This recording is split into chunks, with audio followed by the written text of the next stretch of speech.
शिवसेनेने काय तयारी केली यावर मी भाष्य करण्याची आवश्यकता पण नाही, गरज पण नाही. एवढं मी नक्की म्हणेन, महाराष्ट्र विकास आघाडीचा निकाल राज्यसभेत जसा लागला तसाच विधान परिषदेच्या निवडणुकीत लागेल आणि महाराष्ट्र विकास आघाडीचा उमेदवार पराभूत होईल. भाजपच्या उमेदवाराचा विजय तिन्ही पक्ष रोखू शकणार नाहीत. हॉटेल बदलल्यावर मनस्थिती बदलते किंवा माणसं बदलतात हा गैरसमज आहे. आणि आमच्यासाठी नरिमन पॉइंट काय आणि पवई काय, माझा सर्वदूर मुंबईत वावर असतोच. पवईमध्ये कोल्ड्रिंक घेऊ. आशीष जी, हिंदी में जानना चाहेंगे, जिस तरीके से शिवसेना ने और महाविकास आघाड़ी ने तैयारी की है, मीटिंग कर रहे हैं कि इस बार आप लोगों के चुनावी रथ को, विजय रथ को रोक देंगे? देखिए, हर पार्टी चुनाव जीतने के लिए लड़ती है. वो अपनी तैयारी कर रहे हैं, हम अपनी तैयारी कर रहे हैं. बेहतरी उसी में थी कि अगर चुनाव न होते, और उसका प्रयास हमने भी किया.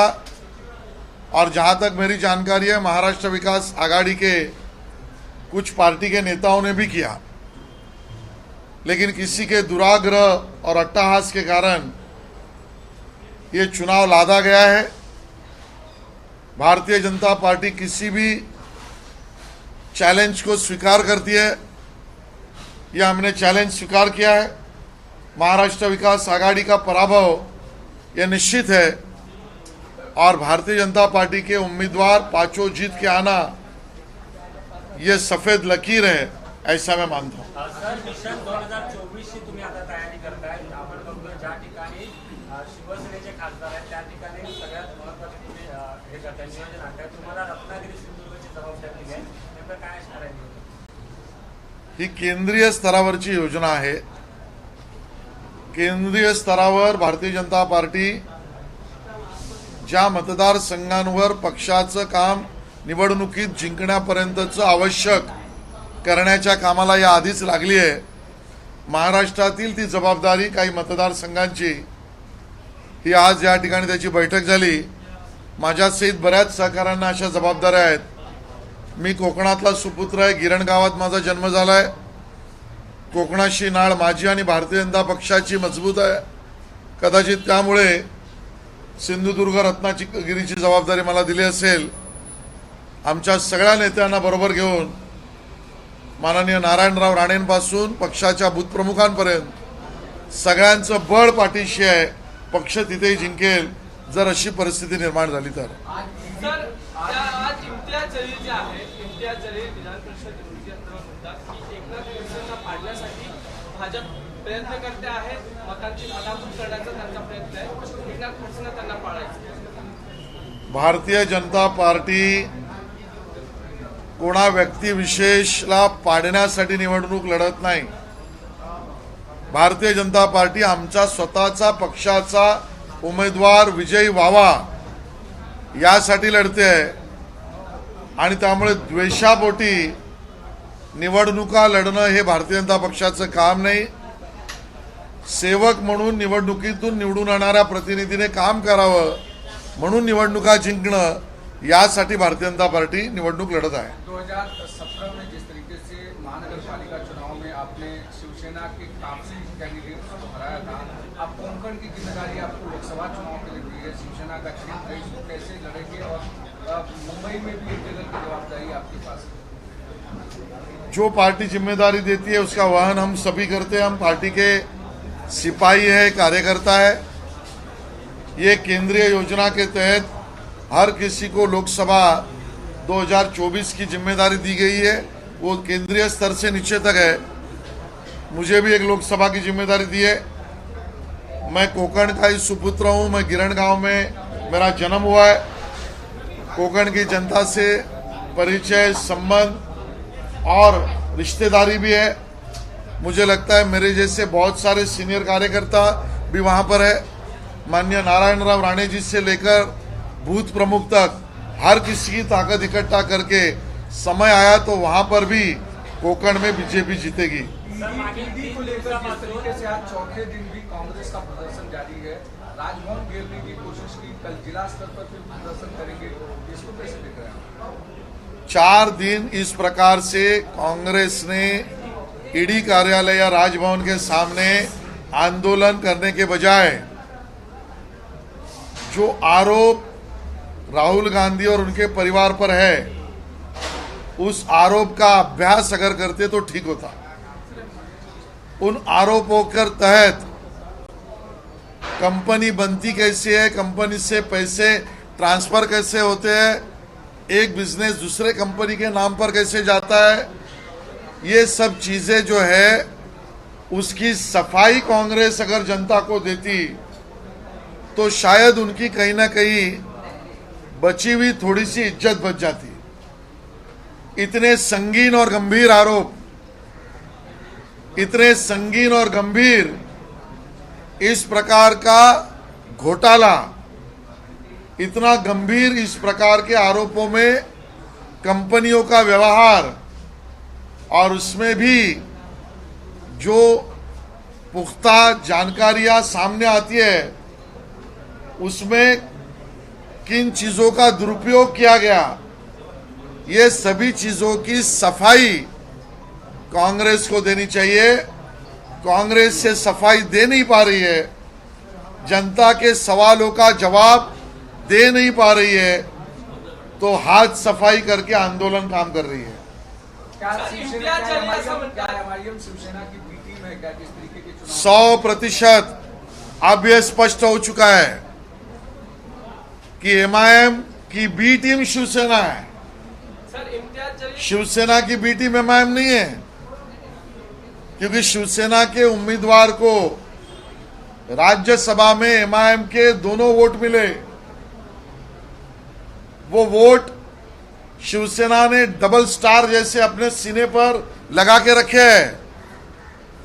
ये 2 स्टार वाला काम जो शिवसेना ने किया है, इससे स्पष्ट है कि औरंगाबाद में अब एमआईएम की शिवसेना बी टीम होगी और मुंबई में एमआईएम शिवसेना की बी टीम होगी। सर त्याचबरोबर इम्तियाज जलील हे पंकजा मुंडेंना आवाहन करतात की त्यांनी स्वतःचा पक्ष सुरू करावा। अहो इम्तियाज जलील, तुम्ही तुमच्या पक्षातलं स्थान पहिलं बघा। त्या ठिकाणी तुमचे राष्ट्रीय अध्यक्ष तुमच्या एका ट्विटच्या प्रकरणात त्यांनी काय प्रतिक्रिया दिली, त्याच्यातनं तरी डोळे उघडपणा करा। दुसऱ्याच्या घरात वाकून बघण्यासाठी तुमचा हा कारोबार योग्य नव्हे। बी टीम आहे शिवसेनेची। हे तर आता स्पष्ट झालंय की शिवसेना आता एमआयएम ची बी टीम झाली आहे। राज्यसभा निवडणुकीमध्ये शिवसेनेच्या उमेदवाराला एमआयएम ची दोन्ही मतं मिळाली।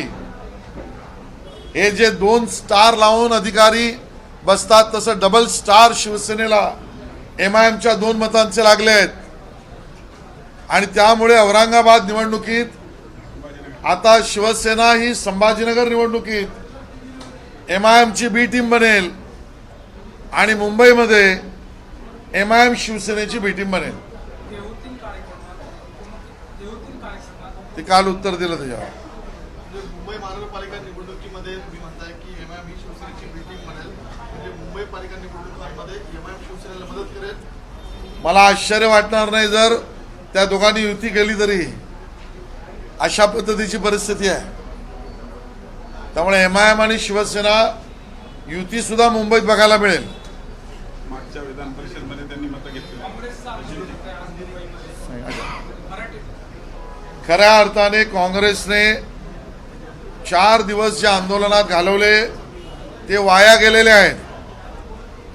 ईडी कार्यालयासमोर, राजभवनासमोर आंदोलन करून मुंबई आणि देशातील जनतेच्या मनातील प्रश्नांची उत्तरं मिळणार नाहीत। काँग्रेसच्या परिवारावर थेट आरोप आहेत, ते गंभीर आहेत। ते आरोप कंपन्या कशा होतात, कंपन्यांमधले पैसे ट्रान्सफर कसे होतात, एका कंपनीचा बिझनेस दुसऱ्या कंपनीला कसा येतो, हजारो कोटी रुपयापर्यंतचे घोटाळे का होतात। ईडीच्या आरोपांवर शिवसेनेने देशासमोर सफाई देण्याची गरज आहे। आणि ती सफाई ते देऊ शकत नाहीत, म्हणून आंदोलन करण्याचा प्रयत्न करतायत.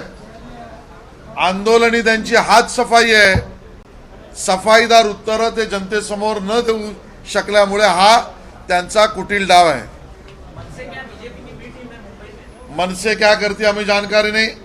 भारतीय जनता पार्टी 100% चुनाव में उतरी भी है, उतरेगी और जीतेगी भी. परत एकदा भाजपा महाविकास आघाडीचं धोबीपछाड कार्यक्रमाचा प्रश्न माननीय देवेंद्रजींच्या नेतृत्वात राज्यसभा आम्ही जिंकली, विधान परिषदेत सहज जिंकू आणि त्यानंतर महाराष्ट्र विकास आघाडीला या राज्यात जनतेने जे अगोदरच झिडकारायला सुरुवात केली आहे त्याचा जन आक्रोश सुरू आहे असं माझं मत आहे.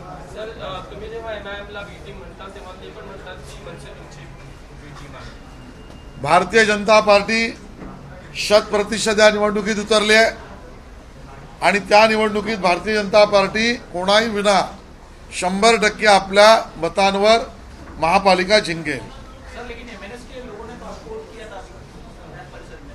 सत्सद विवेक बुद्धि को लेकर किसने वोट किया होगा तो उसका स्वागत है, लेकिन हम एमआईएम का वोट नहीं लेंगे. ये दावा तो शिवसेना का था.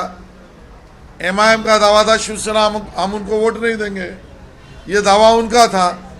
संभाजीनगर में भी वही लड़ाई थी और इसके लिए उन्होंने अपनी बातों से घूम जाओ किया है. भारतीय जनता पार्टी ने तो सत्सद विवेक का ही दावा किया है.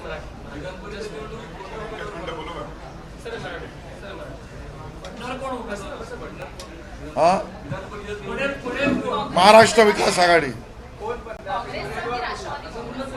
महाराष्ट्र विकास आघाडी. अनिल बोंडे असं म्हणतायत की भाऊ किंवा भाई यांचा पराभव होईल. नाही, मी काय दादागिरीची भाषा करत नाही. औरंगाबादला अंबादास बोला. अंबादास दानवेची जी विधान और परिषद recording झाली. करून बोला तुम्ही. संभाजीनगरमध्ये मागची जी अंबादास दानवेंची विधान परिषद झाली होती त्यावेळेस एमआयएमची मतं ही अंबादास दानवेंनी घेतली होती. मग त्यावेळेस कुठे गेलो होतं शिवसेनाचं हिंदुत्व. एबीपी माझा, उघडा डोळे बघा नीट.